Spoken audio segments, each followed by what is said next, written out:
Breaking news. U.S. Army discharging immigrant recruits, reservists, San Antonio. Some immigrant U.S. Army reservists and recruits who enlisted in the military with the promised path to citizenship are being abruptly discharged, the Associated Press has learned.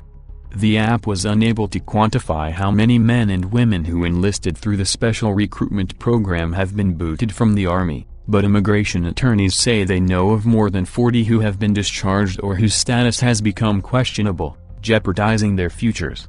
"It was my dream to serve in the military," said reservist Lucas Calixto, a Brazilian immigrant who filed a lawsuit against the Army last week.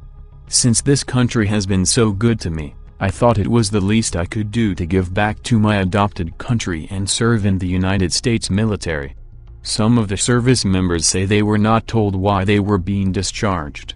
Others said the Army told them they are security risks because they have relatives abroad or because the Defense Department had not completed background checks on them. Spokespeople for the Pentagon and the Army said that, because of the pending litigation, they were unable to explain the discharges or respond to questions about whether there have been policy changes in any of the military branches. Eligible recruits are required to have legal status in the U.S., such as a student visa, before enlisting. More than 5,000 immigrants were recruited into the program in 2016, and an estimated 10,000 are serving. Most go the Army, but some also go to the other military branches. To become citizens, the service members need an honorable service designation, which can come after just a few days at boot camp. But the recently discharged service members said their basic training was delayed, so they can't be naturalized. Margaret Stock, an Alaska-based immigration attorney and a retired Army Reserve lieutenant colonel who helped create the immigrant recruitment program, said she's been inundated by recruits who have been abruptly discharged. All had signed enlistment contracts and taken an Army oath, Stock said. Many were reservists who had been attending unit drills, receiving pay and undergoing training, while others had been in a delayed entry program, she said. Immigrants have been serving in the Army since 1775, Stock said. "We wouldn't have won the revolution without immigrants. And we're not going to win the global war on terrorism today without immigrants." Stock said the service members she's heard from had been told the Defense Department had not put them through extensive background checks, which include CIA, FBI and National Intelligence Agency screenings and counterintelligence interviews. Therefore, by default, they do not meet the background check requirement. The app interviewed Calixto and recruits from Pakistan and Iran, all of whom said they were devastated by their unexpected discharges.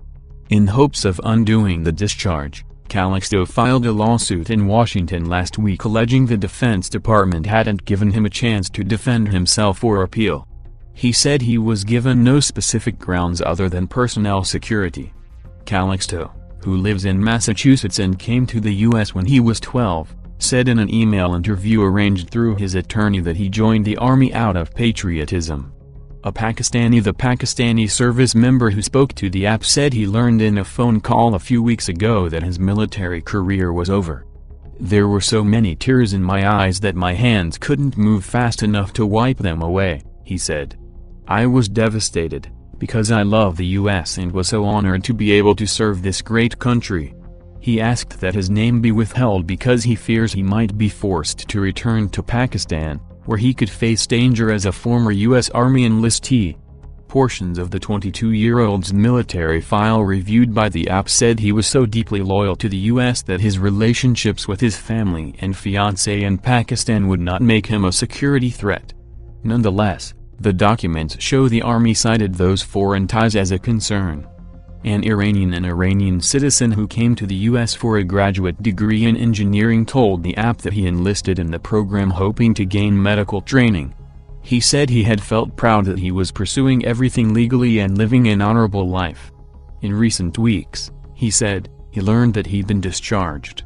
"It's terrible because I put my life in the line for this country, but I feel like I'm being treated like trash," he said. "If I am not eligible to become a U.S. citizen, I am really scared to return to my country." He spoke on condition of anonymity because of those fears. It's unclear how the service members' discharges could affect their status as legal immigrants.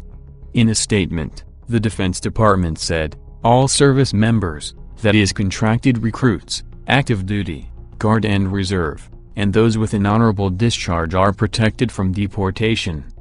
However, immigration attorneys told the app that many immigrants let go in recent weeks were an uncharacterized discharge, neither dishonorable nor honorable. Special recruitment program. The service members affected by the recent discharges all enlisted in recent years under a special program aimed at bringing medical specialists and fluent speakers of 44 sought-after languages into the military.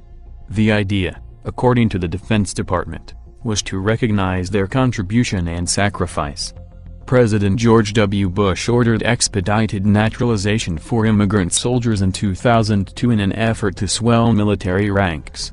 7 years later, the military accessions vital to the National Interest Program, known as MAVNI, became an official recruiting program.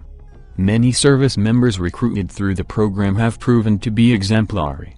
In 2012, then Sergeant Saril K. Shrestha, originally from Nepal, was named U.S. Army Soldier of the Year. In general, the immigrant recruits have been more cost-effective, outperforming their fellow soldiers in the areas of attrition, performance, education and promotions, according to a recently released review by the RAND Corporation, a non-profit research institution.